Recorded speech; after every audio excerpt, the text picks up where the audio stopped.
میرے رکوع سجود اور قیام تیری بارگاہ میں پہنچنے کے قابل نہ صحیح، مگر یہ بھی تو ہیں جن کے سجدوں کا خود ذکر فرماتا ہے الذین یبیتون لربہم سجدا وقیاما، کہ میرے وہ بندے ہیں جو ساری رات کبھی ہاتھ باندھ کر میرے دروازے پہ دست بستہ کھڑے رہتے ہیں، میری آواز کے منتظر رہتے ہیں، کبھی اپنی پیشانی زمین پہ گرا کر میری دہلیز پر سر سجود رہتے ہیں۔ مولا جن کے سجدوں کا تو خود ذکر کرتا ہے، میرے ٹوٹے ہوئے سجدے انہی کے سجدوں کے ساتھ قبول کر۔ جن کے رات بھر کے قیام کی خود تو باتیں کرتا ہے قرآن میں، میرے ناقص قیام کو انہی کے قیام کے ساتھ اٹھا لے۔ الذین یذکرون اللہ قیاما وقعودا وعلی جنوبہم، میرے وہ بندے ہیں جو کھڑے ہوں تب بھی مجھے یاد کرتے ہیں، بیٹھے ہوں تب بھی مجھے یاد کرتے ہیں، لیٹے ہوں تب بھی مجھے یاد کرتے ہیں۔ سبق سکھایا جا رہا ہے، بندے یوں کہ اللہ کی بارگاہ میں مولا اگر میں اس قابل ہوں کہ مردود گرداں نہ جاؤں تو تیرے وہ بھی تو ہیں کہ جن کے ذکر کی ہر حالت کا تو اپنے قرآن میں بیان کرتا ہے۔ کھڑے ذکر کرے تب بھی تو قرآن میں بیان کرتا ہے، بیٹھے کریں تب بھی بیان کرتا ہے، لیٹے کریں تب بھی بیان کرتا ہے۔ تو مولا میرے ٹوٹے پھوٹے ذکر کو بھی ان کے ذکر کے ساتھ قبول فرما۔ اس لیے سبق دیا کہ کہا جائے ایاک نعبد، اے اللہ ہم تیری عبادت کرتے ہیں۔ اب یہ نقطہ جو قابل توجہ ہے وہ یہ کہ اللہ پاک نے قرآن مجید میں فرمایا اذا سألک عبادی انی فإنی قریب اجیب دعوت الداع اذا دعان فلیستجیبوا لی۔ میرے محبوب صلی اللہ علیہ وسلم، یہ بات قابل توجہ ہے، اور خاص طور پہ وہ ساتھی جو جدید تعلیم حاصل کرتے ہیں اور کئی جدید حوالوں سے، مادی حوالوں سے اسلام کو سمجھتے ہیں اور روحانی حوالے ان کے پاس باقی نہیں رہے، یہ ان کی اہمیت پہ نظر نہیں رہی، وہ بطور خاص اس نقطے کو سمجھیں۔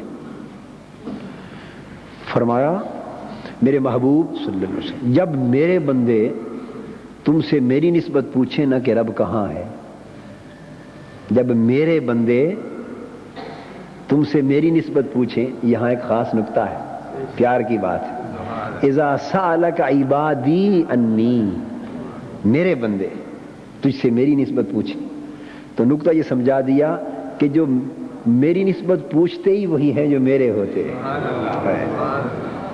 جن کو میرا بننے کا شوق ہی نہیں وہ میری نسبت پوچھیں گے کیا؟ ارے جس نے جس گھر جانا نہ ہو وہ اس گھر کی راہ بھی نہیں پوچھتا، جس نے جس گھر جانا نہ ہو وہ اس گھر کی راہ بھی نہیں پوچھتا۔ فرمایا کہ جو مارے پھرتے ہیں نا سرگرداں کہ رب کہاں ہے، جن کو یہ فکر لگی ہے وہی تو میرے بندے ہیں، ہائے ہائے وہی تو میرے بندے ہیں۔ تو کوئی اللہ پاک کو ذرا غور فرمایا نا، کتنا فخر ہے، ناز ہے اپنے بندوں پر، کس وجہ سے کہ میری نسبت پوچھتے ہیں، میری نسبت پوچھتے، اور پھر پوچھنے والوں کو بھی سبق دیا، کہا الرحمن فاسأل بہ خبیرا۔ سبحان اللہ، رحمان اللہ کی ذات ہے نا، اللہ کی ذات نے فرمایا کہ میری نسبت جاننے پوچھنے والوں فاسأل بہ خبیرا، میرا پوچھنا ہے تو کسی باخبر سے پوچھا کر۔ ہائے ہائے، یہ بے خبروں کے پاس نہ جایا کرو پوچھنے کے لیے، بے خبریں صرف تقریر کر جانتے ہیں، رب کی راہ نہیں بتا جانتے۔ ہائے ہائے، بے خبر صرف فتوے لگا جانتے ہیں، وہ صرف کافر مشرک بنا جانتے ہیں، وہ اسلام کے دائرے سے خارج کر جانتے ہیں، وہ رب کی راہ نہیں بتا جانتے۔ فاسأل بہ، وہ بے خبر ہے، فاسأل بہ خبیرا، کسی باخبر سے پوچھو جس کا یار کی گلی میں آنا جانا، ہائے کسی شناسا سے پوچھو جو آتا جاتا ہو، ہائے ہائے ہائے، جو آتا جاتا ہو، جس کو راستے معلوم ہو کہ محبوب کے در کس راستے سے جانا ہے، کس گھر سے جانا ہے، اس سے پوچھا کرو جو باخبر ہے۔ حضرت امام احمد بن حنبل رحمۃ اللہ علیہ اپنے وقت کے امام، شریعت میں، فقہ میں، حدیث میں امام، شرق سے غرب تک دنیا ان کی شاگرد ہے، معتقد ہے، مرید ہے، مقلد ہے، ان کی خدمت میں حاضری زانو تلمس طے کر رہی ہے پوری دنیا۔ اور خود ان کا عالم کیا ہے؟ جب امام احمد بن حنبل سے ملنے آؤ اور وہ گھر میں نہ ہو تو کہاں جی وہ بشر حافی کے پیچھے گئے ہوئے، خود وہ لوگ ان کے پیچھے آ رہے ہیں اور وہ حضرت بشر حافی کے پیچھے. اور وہ بشر حافی کون ہے؟ وہ ایک ننگے پاؤں والا درویش ہے، بغداد کی گلیوں میں پھرتا رہتا ہے. ہائے ہائے ہائے ہائے، ننگے پاؤں والا درویش ہے، جوتا بھی نہیں پہنتا اور بغداد شہر کی گلیوں میں گھومتا رہتا ہے. آج تو وہ زمانہ آ گیا ہے کہ کسی ایسے ننگے پاؤں والے کے پیچھے کوئی عالم گھومتا ہوا نظر آئے نا تو آپ اس عالم کو بھی پاگل کہہ دیں. بے شک صحیح بات ہے، اس کو پاگل کہہ دیں، آپ اس عالم کی بھی بات نہ پوچھیں. یہ کیا عالم ہے ننگے پاؤں والے درویشوں کے پیچھے گھومتا پھرتا، یہ کیا ہے کا عالم ہے؟ آپ اس عالم کی بات نہیں پوچھیں گے. اور دوستو بات اسی عالم کی ہے، بات اسی کی ہے.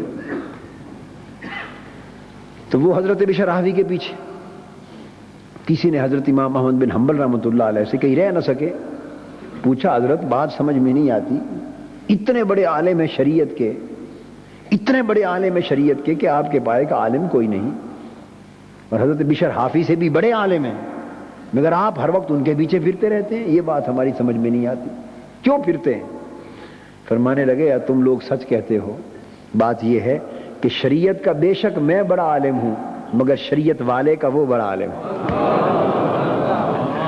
شریعت میں زیادہ جانتا ہوں، ہائے ہائے، مگر شریعت والے کو وہ زیادہ جانتا. شریعت میں زیادہ جانتا ہوں مگر شریعت والا وہ زیادہ جانتا. اور جب کبھی تنہائی کی گھڑی ملتی، حضرت بشر حافی رحمۃ اللہ تعالی علیہ ان کے ساتھ تنہائی کی گھڑی ملتی، امام احمد بن حنبل رحمۃ اللہ علیہ ان کے پاس بیٹھ جاتے صحبت میں قریب ہو کے اور آہستہ سے کہتے حضرت بشر حافی کو کہ کوئی اللہ کی بات تو سنا دے. ہائے کوئی اللہ کی بات تو سنا دے. یہ ذوق نہ رہے، یہ ذوق نہ رہے. نہ وہ عشق میں رہی گرمیاں، نہ وہ حسن میں رہی شوخیاں، نہ وہ غزنوی میں تڑپ رہی، نہ وہ خم ہے زلف ایاز. منہاج القرآن کی تحریک کا مقصد یہ ہے کہ یہ عشق، یہ درد، یہ سوز و ساز، یہ پیچ و تاب پھر بحال ہو جائے، یہ ذوق پھر پلٹ آئے اور یہ جوان دیوانہ وار ایسے عاشقوں کی تلاش میں پھرتے ہوں اور جب فرصت ملے تو کہیں کو اللہ کی بات تو سنا دے. ہائے ہائے ہائے. تو میں عرض یہ کر رہا تھا کہ اللہ پاک نے فرمایا اذا سألک عبادی انی، میرے پیارے محبوب صلی اللہ علیہ وسلم، جب میرے بندے میری نسبت تم سے پوچھیں نا، یہ بھی کتنی پتہ کی بات ہے. ایک تو فرمایا کہ میرے بندے وہ ہیں جو میری نسبت پوچھتے ہیں، جن کو میری فکر ہے، میری تلاش ہے، وہ میرے بندے ہیں. اور دوسری پہچان یہ بتائی، دو پہچانیں بتائیں اللہ کے بندوں کی. کیا بولیے؟ اللہ کے بندوں کی یہاں دو پہچانیں بیان کی. یہ ذہن نشین کر لیں، یہ چیزیں لکھی ہوئی نہیں ملیں گی، یہ لکھی ہوئی نہیں ہیں چیزیں، یہ اس کو دلوں کی سینوں کی تختی پہ لکھ لیں، اتار لیں. اس مقام پر اللہ کے بندوں کی کتنی علامتیں بیان کی؟ دو. اذا سألک عبادی انی، پہلی علامت تو یہ کہ اللہ کے بندے وہ ہیں جنہیں اللہ کی تلاش، بس رزق میں فراخی کی نہیں، بیماری سے شفا یابی کی نہیں، جنت کی اور حور و قصور کی اور ولایت کی اور قطبیت کی اور غوثیت کی درجوں کے بھی نہیں. اللہ کے بندے ان کی پرواہ نہیں کرتے، یہ درجے آنے جانے والے ہیں. غوث کتب سب ارے ارے رے، عاشق جان پرے رے، جس منزل تھی عشق پہنچاوے، غوث نہ پامن پھیرے. ان کی